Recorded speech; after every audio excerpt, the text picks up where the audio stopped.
നമസ്കാരം. ഇന്ന് നമുക്ക് പത്മനാഭ സ്വാമി ക്ഷേത്രവുമായി ബന്ധപ്പെട്ട ചില കാര്യങ്ങൾ നോക്കാം. നമ്മൾ നേരത്തെ ഒരു വീഡിയോ ചെയ്തിരുന്നു, പൈങ്കിനി ഉത്സവം. അപ്പോഴും നമ്മൾ പറഞ്ഞിരുന്നു പത്മനാഭസ്വാമി ക്ഷേത്രവുമായി ബന്ധപ്പെട്ട് നിരവധി കാര്യങ്ങൾ നമുക്കറിയാനുണ്ട്, അത് വീഡിയോസുമായി വരാമെന്ന്. അതിനുവേണ്ടി ഇപ്പോൾ ഒരു വീഡിയോ ചെയ്തു. ആദ്യം നമുക്ക് നമ്മുടെ ആദ്യത്തെ കുടുംബ പെൻഷൻ ഏതാണെന്ന് ഒന്ന് നോക്കാം. പെൻഷൻ എന്ന് പറയുന്നത് എല്ലാവർക്കും അറിയാം, അതിനെക്കുറിച്ച് കൂടുതൽ നിർവചനത്തിൻ്റെ ഒന്നും ആവശ്യമില്ല. നമ്മൾ ജോലി ചെയ്ത സ്ഥാപനത്തിൽ നിന്നോ സ്ഥാപന ഉടമയോ ഒക്കെ നമ്മുടെ സർവീസ് കാലം കഴിഞ്ഞിട്ട് വലിയ ആഡംബര ജീവിതമൊന്നും അല്ലെങ്കിലും സാമാന്യ ഒരു ജീവിതം നയിക്കാൻ വേണ്ട ഒരു ധനസഹായം, അതാണല്ലോ പെൻഷൻ.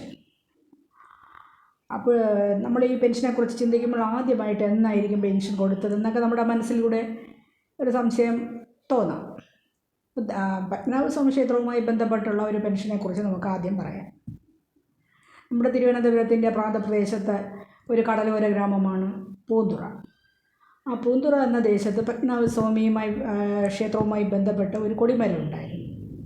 വിശേഷ അവസരങ്ങളിലൊക്കെ അവിടെ കൊടിയൊക്കെ തൂക്കാറുണ്ട്. അങ്ങനെ കൊടി തൂക്കുന്നതിനും അവിടുത്തെ ഉരുക്കളെയൊക്കെ മേയ്ക്കുന്നതിനും വേണ്ടി ഒരു മേസ്ത്രി ഉണ്ടായിരുന്നു. അദ്ദേഹത്തിൻ്റെ പേര് തോമസ് പാസു എന്നായിരുന്നു. അദ്ദേഹവും ഭാര്യയും 3-4 മക്കളുമൊക്കെ കഴിയുകയായിരുന്നു. അങ്ങനെ കൊല്ലവർഷം 1000 ആണ്ടിൽ അദ്ദേഹം മരണപ്പെട്ടു.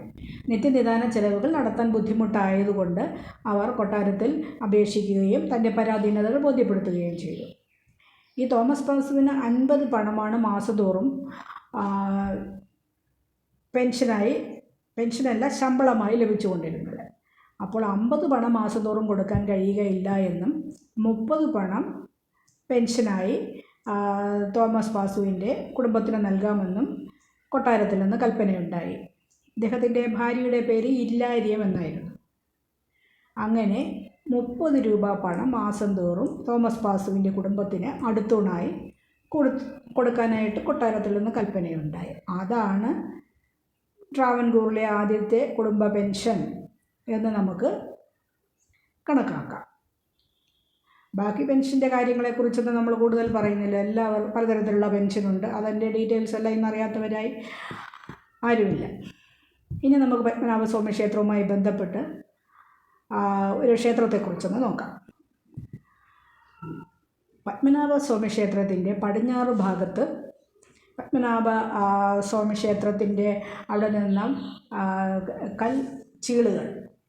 കൽപ്പാളികൾ പാകിയ റോഡിൽ കൂടി കുറേ നടക്കുമ്പോൾ, പത്മനാഭസ്വാമി ക്ഷേത്രത്തിൻ്റെ പടിഞ്ഞാറ് ഭാഗത്താണ്, കുറേ നടക്കുമ്പോൾ 12 കൽപ്പടവുകൾ ഇറങ്ങി താഴേക്ക് പോകുമ്പോൾ കാണുന്ന ക്ഷേത്രമാണ് മിത്രാനന്തപുരം ക്ഷേത്രം.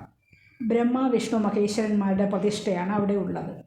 അവിടുത്തെ ബ്രഹ്മാവിന് ഒരു തല മാത്രമാണ് ഉള്ളത്. പല ക്ഷേത്രങ്ങളിൽ അങ്ങനെയല്ലല്ലോ, ബ്രഹ്മാവിൻ്റെ പ്രതിഷ്ഠയുള്ള ക്ഷേത്രങ്ങളും കുറവാണ്. ആ ക്ഷേത്രത്തിലേക്ക് നമ്മൾ കയറി ചെല്ലുമ്പോൾ തന്നെ ഒരു പൗരാണികത നമുക്ക് ഫീൽ ചെയ്യും, നമുക്ക് അനുഭവപ്പെടും. വലിയ വൃക്ഷലതാദികളും മുൾപ്പടർപ്പുകളും കുളവും ഒക്കെയായിട്ടൊരു കാവിൻ്റെ പ്രതീതി നമുക്ക് തോന്നും. ജൈവ വൈവിധ്യത്തിൻ്റെ ഒരു കലവറയാണെന്ന് തോന്നും. ഇത്രയും തിരക്കേറിയ തിരുവനന്തപുരത്ത് ഇങ്ങനെ ഒരു ക്ഷേത്രമുണ്ടോ, ഇത്രയും പ്രകൃതി മനോഹരമായൊരു ക്ഷേത്രമുണ്ടോ എന്ന് നമുക്ക് അതിശയം തോന്നും. അവിടെ ഒരു ക്ഷേത്രക്കുളവുമുണ്ട്. അതിന് വരാഹതീർത്ഥം എന്നാണ്, അഗസ്ത്യ തീർത്ഥം എന്നൊക്കെ പേരുണ്ട്. ഇതിന് ഒരു 1/2 കിലോമീറ്റർ അടുത്താണ് തിരുവനന്തപുരത്ത് പ്രശസ്തമായ ശ്രീ ലക്ഷ്മി വരാഹമൂർത്തി ക്ഷേത്രം. അവിടെയും ഒരു വലിയൊരു കുളമുണ്ട്. ആ ലക്ഷ്മി വരാഹമൂർത്തി ക്ഷേത്രവും ആ കുളവും പരിസരവും എല്ലാം മാർത്താണ്ഡവർമ്മ നോവലിലൊക്കെ പ്രതിപാദിച്ചിട്ടുണ്ട്. മാർത്താണ്ഡവർമ്മ നോവലൊക്കെ വായിച്ചവർക്ക് അറിയാം, അത്രയും ചരിത്ര പ്രാധാന്യമുള്ള സ്ഥലങ്ങളാണ് ഇവിടെയൊക്കെ. നമ്മൾ പറഞ്ഞു വന്നത് മിത്രാനന്തപുരം ക്ഷേത്രം. അപ്പം മിത്രാനന്തപുരം ക്ഷേത്രത്തിലെ ഈ പത്മനാഭ സ്വാമി ക്ഷേത്രത്തിൽ ആയി ബന്ധപ്പെട്ട ട്രാവൻകൂർ രാജാക്കന്മാരെല്ലാം അവരെന്തെങ്കിലും പുതിയ കർമ്മങ്ങളൊക്കെ അനുഷ്ഠിക്കുന്നെങ്കിൽ ഈ ക്ഷേത്രത്തിൽ വന്ന് ആരാധന നടത്തിയിട്ട് പോകുമായിരുന്നു എന്ന ചരിത്രങ്ങൾ പറയുന്നുണ്ട്. ചില ചരിത്രകാരന്മാരുടെ അഭിപ്രായത്തിൽ ഇവിടെ ലക്ഷ്മി നാരായണ മൂർത്തിയാണ് ആദ്യത്തെ പ്രതിഷ്ഠ എന്നും പറയുന്നുണ്ട്. അതുപോലെ ഈ ക്ഷേത്രത്തിൻ്റെ ഭാഗത്തൊരു കോട്ടയുണ്ടായിരുന്നു. നരിയടിക്കാൻ കോട്ട എന്നായിരുന്നു അതിൻ്റെ പേര്. പത്മനാഭസ്വാമി ക്ഷേത്രത്തിലെ ആദ്യം ആറാട്ട് ഘോഷയാത്ര കടന്നു പോയിക്കൊണ്ടിരുന്നത് ഈ നരിയടിക്കാൻ കോട്ട വഴിയാണ്. ആ കാലഘട്ടത്തിൽ എന്തോ പ്രശ്നമുണ്ടായതുകൊണ്ട് പ്രശ്നം വെച്ചിരിക്കാം. അപ്പോൾ രാജ കേശവദാസിൻ്റെയും മേലുത്തമ്പി ദളവയുടെ ആത്മാക്കൾക്ക് മോക്ഷം ലഭിച്ചില്ല എന്നും അതുകൊണ്ടൊരു പുതിയ കോട്ട പണിയണം, അതുവഴി ഘോഷയാത്ര പോകണമെന്ന് പറയുകയും അതാണ് നമ്മളിന്ന് പടിഞ്ഞാറേ കോട്ടയിൽ കാണുന്ന പടിഞ്ഞാറേ കോട്ട. ആ കോട്ട വഴിയാണ് ഇപ്പോൾ പത്മനാഭസ്വാമി ക്ഷേത്രത്തിലെ ആറാട്ട് ഘോഷയാത്ര പോയി ശംഖുമുഖം കടൽ തീരത്ത് എത്തുന്നത്. അതുപോലെ ഈ ക്ഷേത്രത്തോടനുബന്ധിച്ച് മിത്രാനന്തപുരം മഠം ഉണ്ട്. ആ മഠത്തിലാണ് ശ്രീ ശങ്കരാചാര്യ സ്വാമികളുടെ പരമ്പരയിൽപ്പെട്ട പുഷ്പാഞ്ജലി സ്വാമിയാർമാരാണല്ലോ പത്മനാഭസ്വാമി ക്ഷേത്രത്തിലെ പൂജാതി കർമ്മങ്ങളെല്ലാം നിർവഹിക്കുന്നത്. അവിടുത്തെ ആ പോറ്റിമാരും മറ്റ് ഉപപോറ്റിമാരും ഒക്കെ താമസിക്കുന്നത് ഈ മിത്രാനന്തപുരം മഠത്തിലാണ്, ഈ ക്ഷേത്രത്തോട് ചേർന്നുള്ള മഠത്തിൽ. അതുപോലെ മുറജപകാലത്തൊക്കെ വേദപണ്ഡിതന്മാരൊക്കെ ഇവിടെ വരും. അവരെല്ലാം താമസിക്കുന്നത് ഈ മിത്രാനന്തപുരം മഠത്തിലാണ്. അതുകൊണ്ട് എന്തുകൊണ്ടും ചരിത്രപ്രസിദ്ധമായ ഈ ക്ഷേത്രം എല്ലാവരും ഒന്ന് കണ്ടിരിക്കേണ്ടതാണ്. ഈ ക്ഷേത്രത്തിലെ പ്രധാന ഉത്സവം എന്ന് പറയുന്നത് ശിവരാത്രി ദിവസമാണ്. ശിവരാത്രി ദിവസത്തിൽ പ്രത്യേക പൂജകളും ഹോമങ്ങളും ഒക്കെ ഉണ്ടാകും. നാടിൻ്റെ നാനാഭാഗങ്ങളിൽ നിന്ന് ഒരുപാട് ഭക്തരൊക്കെ ആ ക്ഷേത്രത്തിൽ ദർശനത്തിനും വരും. അതുപോലെ ഇവിടുത്തെ കുളത്തിൽ നിന്നാണ് മണ്ണുനീർ കോരൽ എന്ന ചടങ്ങ് നടക്കുന്നത്. പത്മനാഭസ്വാമി ക്ഷേത്രത്തിലെ ആറാട്ടുത്സവത്തിന് ആവശ്യമായ മുളപൂജയ്ക്ക് ആവശ്യമായ മണ്ണുനീർ കോരുന്നത് ഈ ക്ഷേത്രക്കുളത്തിൽ നിന്നാണ്. അത് നമ്മൾ നേരത്തെ പൈങ്കിരി ഉത്സവം എന്ന വീഡിയോയിൽ പറഞ്ഞിട്ടുണ്ടായിരുന്നു. അങ്ങനെ ജൈവ വൈവിധ്യങ്ങളുടെ ഒരു കലവറയാണ് മിത്രാനന്തപുരം ക്ഷേത്രം.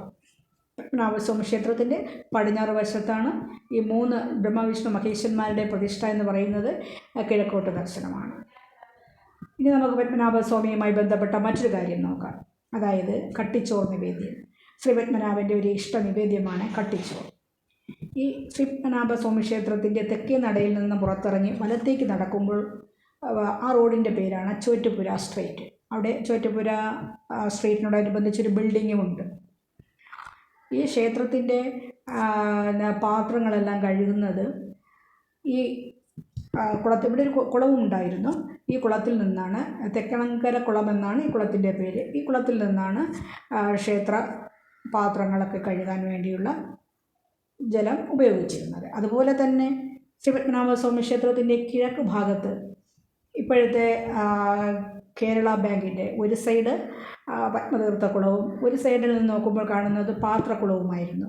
ആ പാത്രക്കുളത്തിലെ ജലവും പത്മനാഭസ്വാമി ക്ഷേത്രത്തിലെ പാത്രങ്ങളൊക്കെ കഴുകാൻ ഉപയോഗിച്ചിരുന്നു.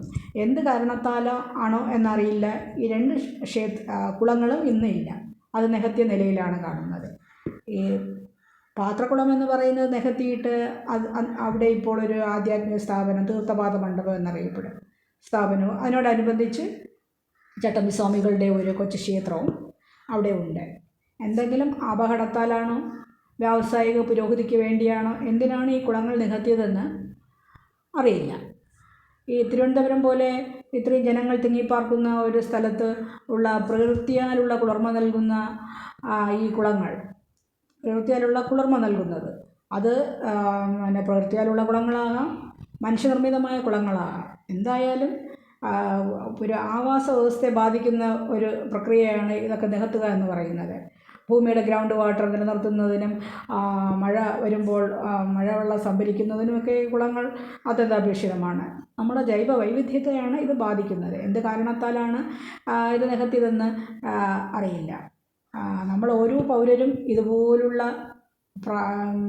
മനുഷ്യർക്ക് പ്രയോജനകരമായ ഇതുപോലുള്ള കുളങ്ങളും കാവുകളും പുഴകളുമൊക്കെ സംരക്ഷിക്കേണ്ടത് നമ്മൾ ഓരോ പൗരരുടെയും കടമയാണ്. നമ്മൾ പറഞ്ഞു വന്നത് കട്ടിച്ചോർ. ഈ കട്ടിച്ചോർ എന്ന് പറയുന്നത് പത്മനാഭസ്വാമി ക്ഷേത്രത്തിൽ നിന്നും ഉച്ചയ്ക്ക് നിവേദ്യമായി പുറത്തു കൊണ്ടുവന്ന് ആ തെക്കേ നടയിൽ വിതരണം ചെയ്തിരുന്നതായി പഴമക്കാർ പറയുന്നുണ്ട്. അത് ചില ആൾക്കാർ അത് വിൽക്കുന്നതായും, ചെറിയ പൈസയ്ക്ക് വിൽക്കുന്നതായും, ആഹാരത്തിന് ബുദ്ധിമുട്ടുള്ളവർ അത് വാങ്ങിച്ച് കഴിച്ചിരുന്നതായും പഴമക്കാർ പറയുന്നുണ്ട്. ഇത് ഇവർക്കിങ്ങനെ മൊത്തമായിട്ട് വിൽക്കാൻ എങ്ങനെ കിട്ടി എന്നുള്ളതിനെക്കുറിച്ച് അറിയില്ല. പഴമക്കാർ പറഞ്ഞ ഒരു കാര്യമാണ്. അപ്പോൾ അതറിയാവുന്നവർ ഒന്ന് കമൻറ്റ് ചെയ്തേക്കുക. ഇതുപോലെ തന്നെ പത്മനാഭസ്വാമി ക്ഷേത്രവുമായി ബന്ധപ്പെട്ട് നിരവധി കാര്യങ്ങൾ, രസാവഹമായ കാര്യങ്ങളും വിജ്ഞാനപ്രദമായ കാര്യങ്ങളും ഒക്കെ ഉണ്ട്. അതൊക്കെ നമുക്ക് ഓരോ വീഡിയോസിലായിട്ട് നോക്കാം. വീഡിയോ ഇഷ്ടമായ like, share, comment and subscribe. ഇതിവിടെ നിർത്തുന്നു. പുതിയ ഒരു വീഡിയോയുമായി വീണ്ടും കാണാമെന്ന പ്രതീക്ഷയിൽ. നമസ്കാരം.